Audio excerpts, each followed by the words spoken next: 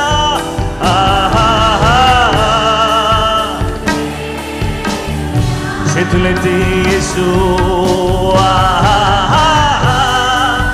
హల్లెలూయా ఆమేన్. హల్లెలూయా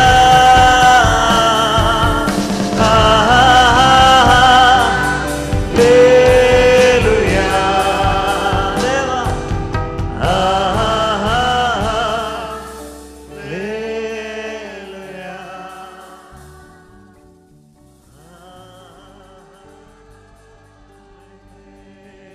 రెండవ విషయం ఏంటంటే ఈరోజు ద హోలీ పీపుల్, పరిశుద్ధ ప్రజలు.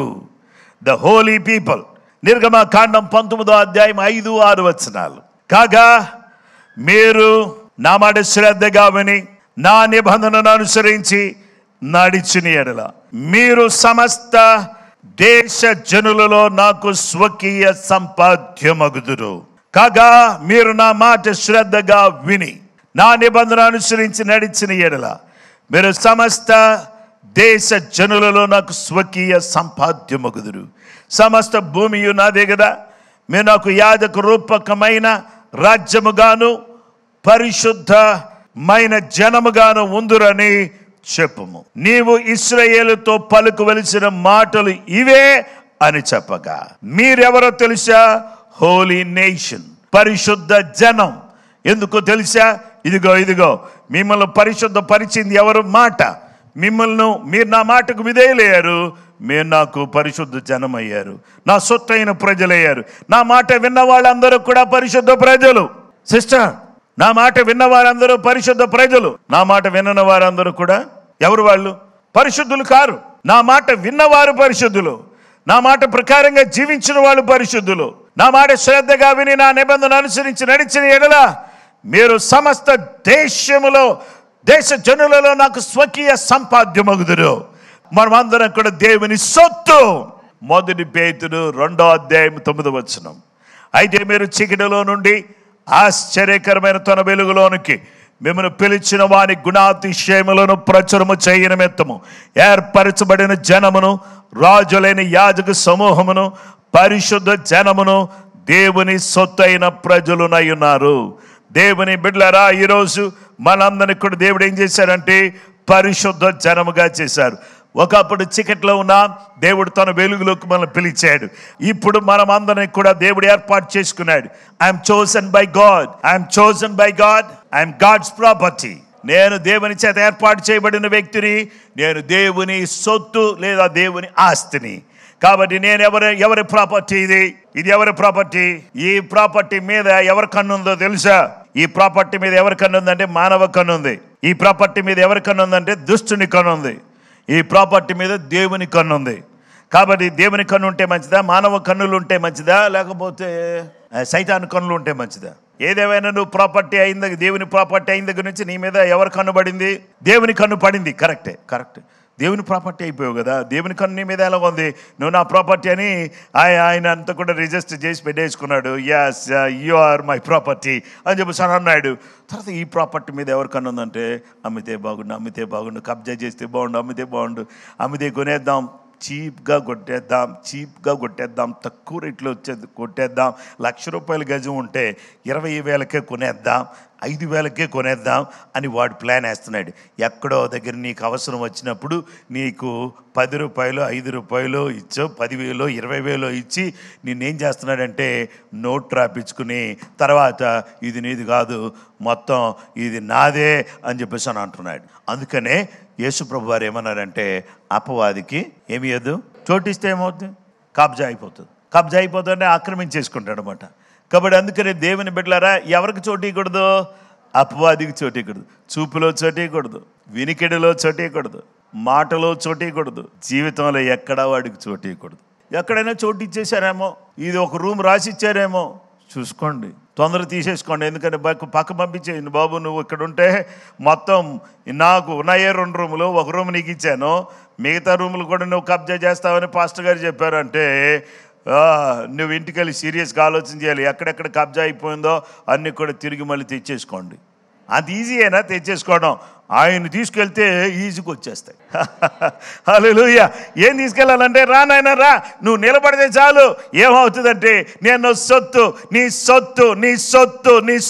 నీ ఆస్తి, నా మీద దుష్టుడు కన్ను వేశాడు నన్ను పతనానికి తీసుకుని వెళ్ళాలని, నా మీద మానవ కన్ను ఉంది నన్ను నాశనం చేయాలని, నీ కను దృష్టి కింద నన్ను భద్రపరచు, నీ కను దృష్టిలో నన్ను ఖాయమునైనా నీ సహాయము నాకు దయచేయి.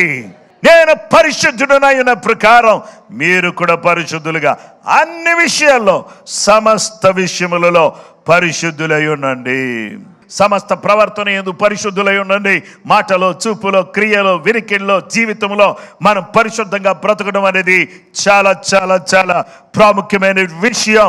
అందుకనే దేవుని వాక్యం ఏమని సెలవిస్తుందంటే మనం అందరం కూడా యెహోవాకు ప్రతిష్ఠిత జనము.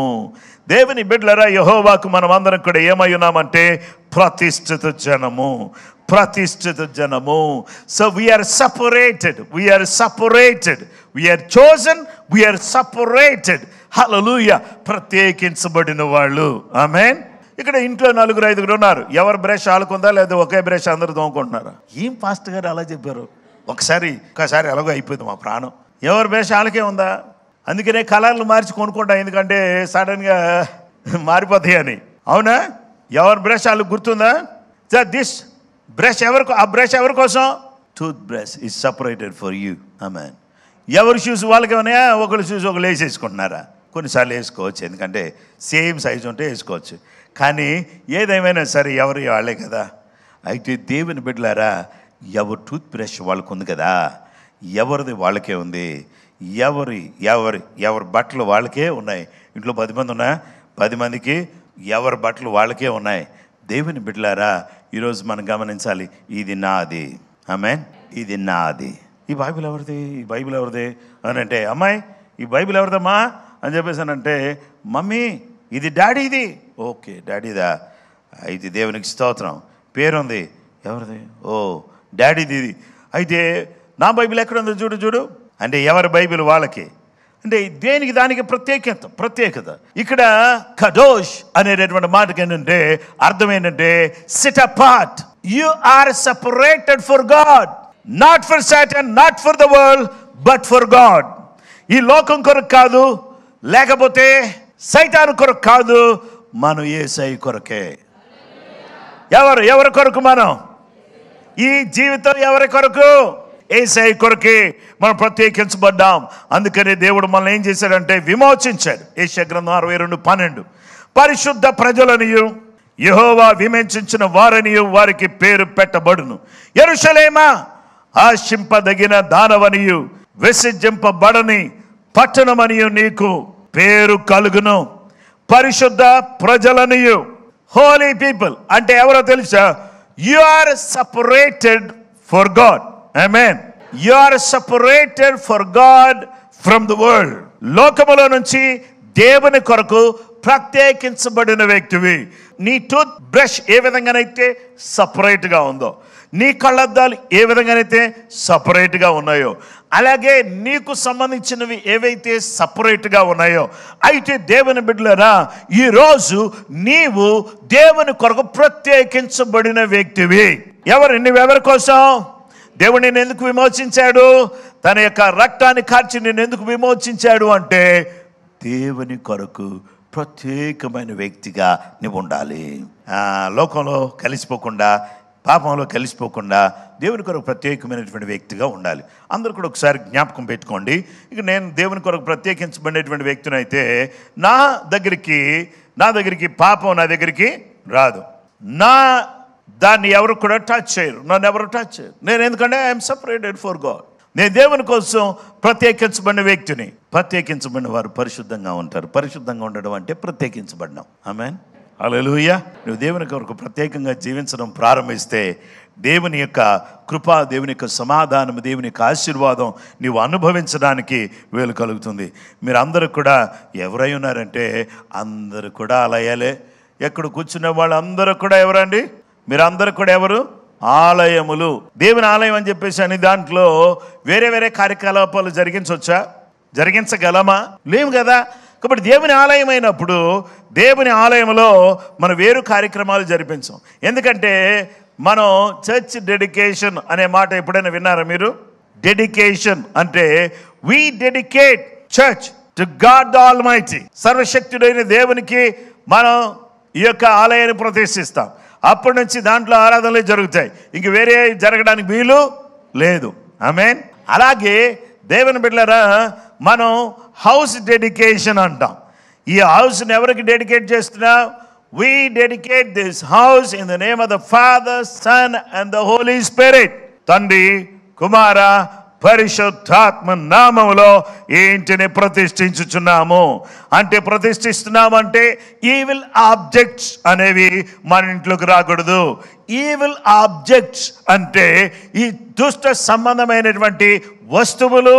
కొంతమంది చూడండి, నల్లదారం కడతారు, తెల్లదారం కడతారు, ఎర్రదారం కడతారు. కొంతమందికి ఎక్కడ కడతారంటే చేతి నిండా దారాలు కడతారు, ఎన్నెన్నో దారాలు కట్టుకుంటారు. ఎక్కడెక్కడి నుంచో ఏవేవో తీసుకొస్తారు, ఏవేవో ఇంట్లో పెట్టుకుంటారు.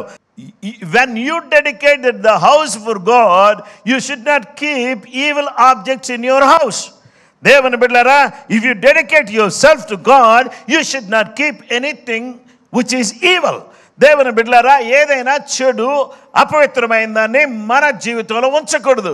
మన ఇంటిని దేవునికి ప్రతిష్ఠించినప్పుడు దాంట్లో ఏం వినబడకూడదంటే సినిమా పాటలు వినబడకూడదు. మేడం, బ్రదర్, దేవుని బిడ్డలారా కుదురుగా ఉండడం నేర్చుకోవాలి. నీవు లోకంలో ఉన్నటువంటి వాళ్ళతో ఒకరిలాగా ఉంటాం కాదు. ప్రత్యేకించబడిన వ్యక్తివి నువ్వు.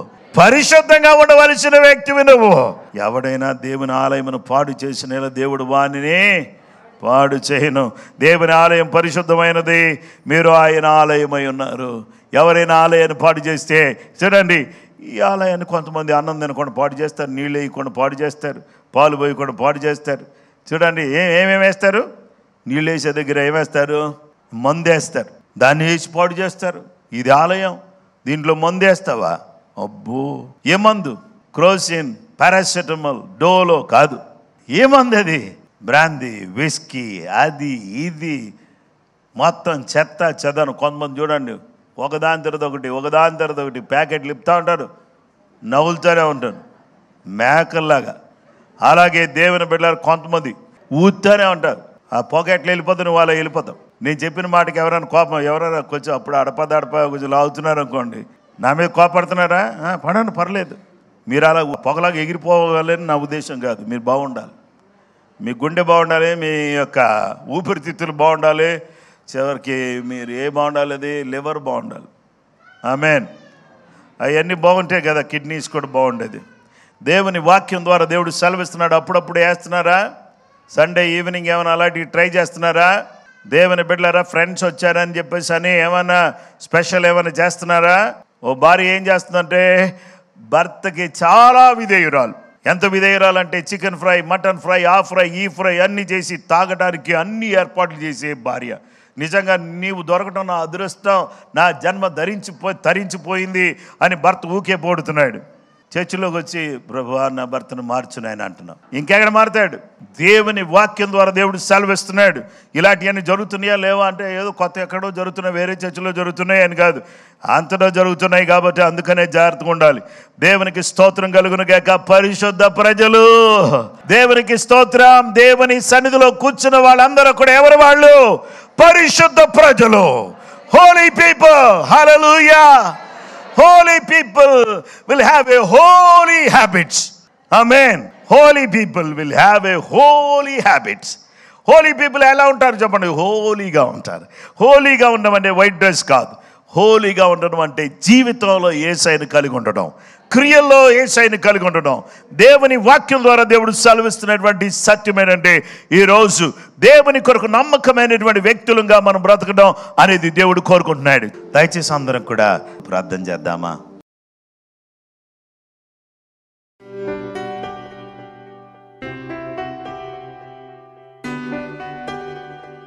మహోన్నతుడా, మా మంచి యేసయ్య, నీ బిడ్డలమైనటువంటి మేము నేను స్తుతించేటటువంటి అవకాశాన్ని, కృపను మీరు మాకు దయచేసినందుకు నీకు వందనాలు చెల్లిస్తున్నాను. ప్రతి బిడ్డను జ్ఞాపకం చేసుకోండి.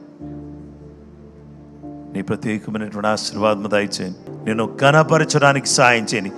మా ఇంట్లో స్తుతి ఆరాధన, మా ఇంటిలో నైనా పరిశుద్ధుని ఆరాధన, మా ఇంటిలో ఆత్మ సంబంధమైన ఆరాధన, మా ఇంటిలో సత్యముతో కూడిన ఆరాధన, మా ఇంటిలో నిజ దేవుని ఆరాధన.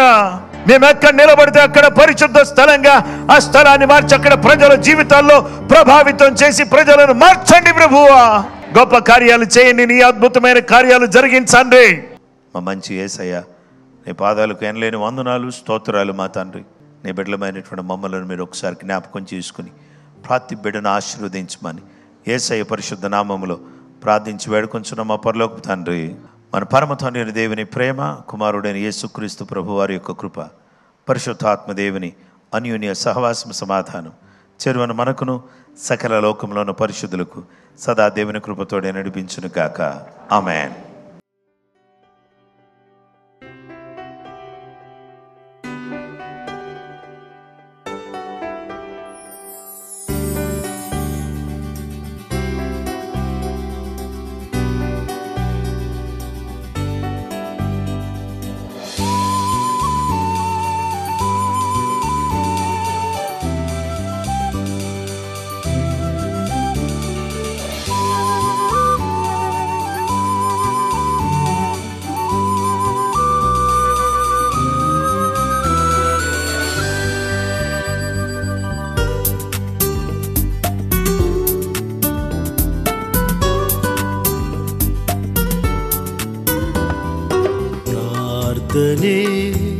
ప్రార్థనే విజయము నిచ్చును. ప్రార్థనయందు ఆసక్తి కలిగియుండుము. హల్లెలూయా హల్లెలూయా హల్లెలూయా హల్లెలూయా హల్లెలూయా హల్లెలూయా హల్లెలూయా హల్లెలూయా.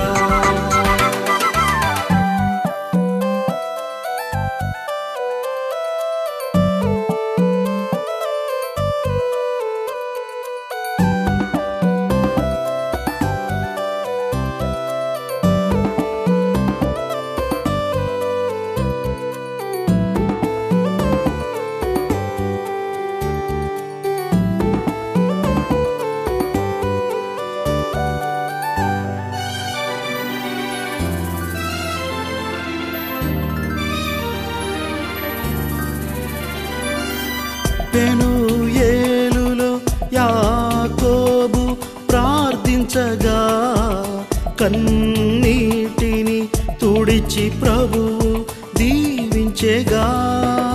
పెనూయేలులో యాకోబు ప్రార్థించగా కన్నీటిని తుడిచి ప్రభువు దీవించెగా.